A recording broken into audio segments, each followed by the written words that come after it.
Hello everyone, welcome to my YouTube channel. आज की इस वीडियो में हम हिंदी के जो पिछले साल के पेपरों में आए हुए क्वेश्चंस हैं वो सारे क्वेश्चंस करेंगे, जो कि सीईटी एग्ज़ाम के लिए काफ़ी ज़्यादा बेनिफिशियल रहेंगे, क्योंकि एनटीए वाले भी क्वेश्चंस को रिपीट करते हैं। तो प्रीवियस ईयर क्वेश्चन से आपकी काफ़ी ज़्यादा हिंदी क्लियर हो जाएगी। चलो लेट्स स्टार्ट। पहला क्वेश्चन है, किसी विकल्प के सभी शब्द परस्पर पर्यायवाची नहीं हैं। इनमें से हमें बताना है किस विकल्प में से सभी शब्द परस्पर पर्यायवाची नहीं है। ऑप्शन नंबर ए आकांक्षा, इच्छा या चाह, या ऑप्शन नंबर बी मरीचि, मयूख, रसीम, सी वाजी, संधव, नेत्र, बी चंद्रमा, चांद, हिमांशु। चांद को हिमांशु नहीं कहते तो डी नहीं होगा। इसमें से ऑप्शन नंबर ए जो है वो करेक्ट होगा। आकांक्षा, इच्छा और चाह तीनों एक ही शब्द के जो सिनोनियम्स हैं, पर्यायवाची हैं। नेक्स्ट क्वेश्चन हमारा रहेगा क्वेश्चन नंबर सेकंड। निम्नलिखित शब्दों पर विचार कीजिए।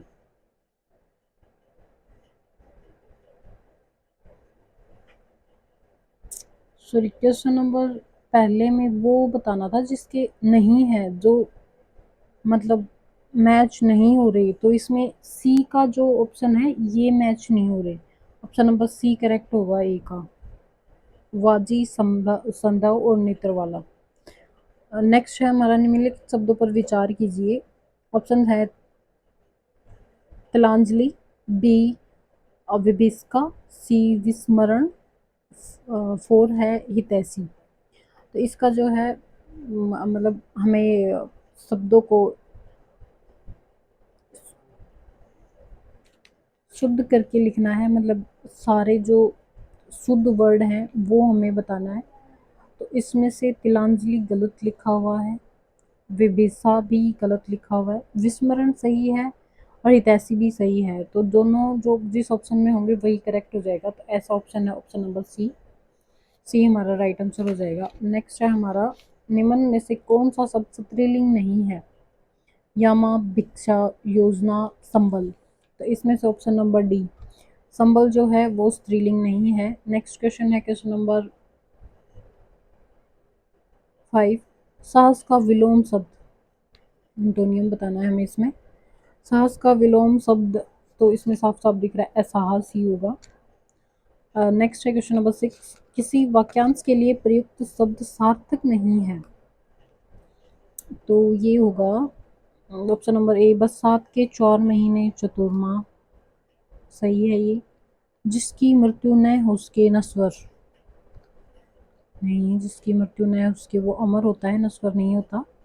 नेक्स्ट है, तो राइट आंसर तो बी ही हो गया। नेक्स्ट है, जिसका भेद न किया जा सके, अभेद, ये सही है।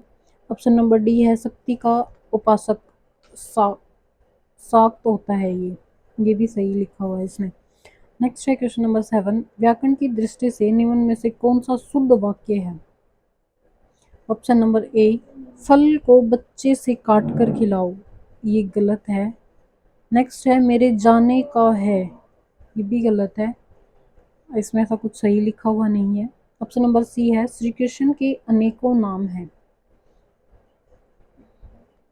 अनेकों नाम है, ये भी गलत है। ऑप्शन नंबर डी है, साहित्य और जीवन का अभिन्न संबंध है, ये सही लिखा हुआ है इसमें।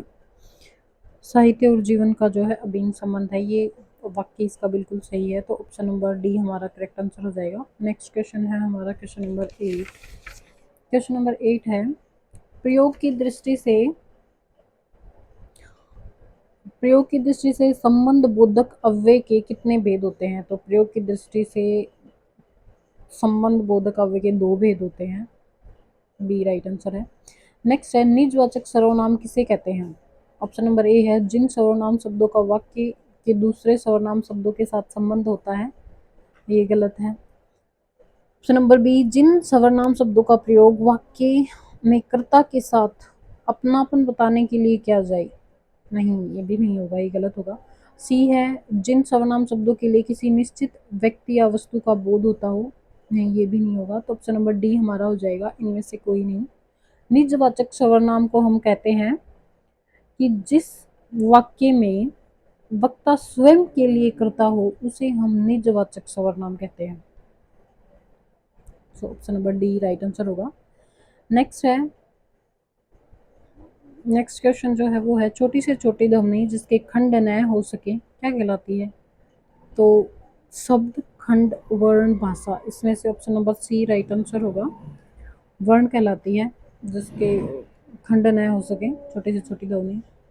नेक्स्ट है हमारा, जहाँ किसी वस्तु की उससे श्रेष्ठ वस्तु से समता प्रदर्शित की जाती है वहाँ ब्लैंक अलंकार होता है। तो इसका कौन सा अलंकार आएगा? यमक, अनुप्रास, उपमा, या इनमें से कोई नहीं? तो इसमें होता है उपमा अलंकार, ऑप्शन नंबर सी जो राइट आंसर होगा। अब भ्रंश शब्द का अर्थ है आर्य भाषा, बिगड़ी हुई भाषा, ब्रज भाषा। ऑप्शन नंबर बी इसका राइट आंसर होगा, बिगड़ी हुई भाषा।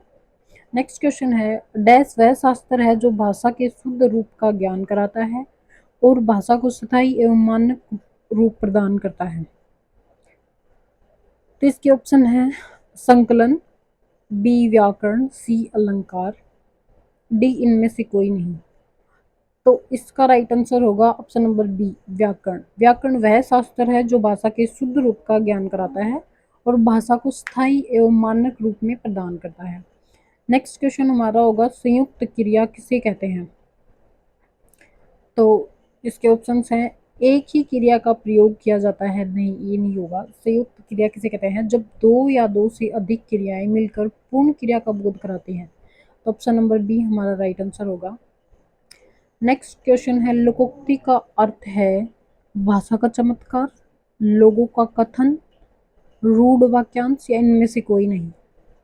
इसका राइट आंसर होगा डी इनमें से कोई नहीं। लोकोक्ति का जो अर्थ होता है वो है अर्थ को पूरी तरह स्पष्ट करने वाले वाक्य को लोकोक्ति कहते हैं। नेक्स्ट क्वेश्चन है, निम्न में से किस विकल्प के सभी शब्दों में उपसर्ग का प्रयोग हुआ है? तो इसमें ऑप्शन नंबर ए है अध्यादेश आरक्षण, बी सामाजिकता नैतिक, सी है त्यागी अपमान, डी है दैनिक अनमोल। तो इसका जो राइट आंसर है वो होगा ऑप्शन नंबर ए अध्यादेश आरक्षण। नेक्स्ट क्वेश्चन, निम्न में से किस शब्द का संधि विच्छेद सही नहीं है? सही नहीं है, किसका सही नहीं है? लघु प्लस उत्तर लघुत्तर सही है, भारत प्लस हिंदू भारतेंदु, हर प्लस ईस हरीश, विवाह प्लस उत्सव विवाहोत्सव, ये गलत लिखा हुआ है, विवाह प्लस उत्सव। निम्न में से कौन सा शब्द द्विगु समास का उदाहरण नहीं है? ऑप्शन नंबर ए भला बुरा, बी पसेरी, सी नवयुवक, डी बखूबी। इसका राइट आंसर होगा ऑप्शन नंबर बी पसेरी। पसेरी जो है द्विगु समास का उदाहरण नहीं है। Thank you everyone. अगर आपको हिंदी के और वीडियो चाहिए तो आप कमेंट सेक्शन में बता सकते हो।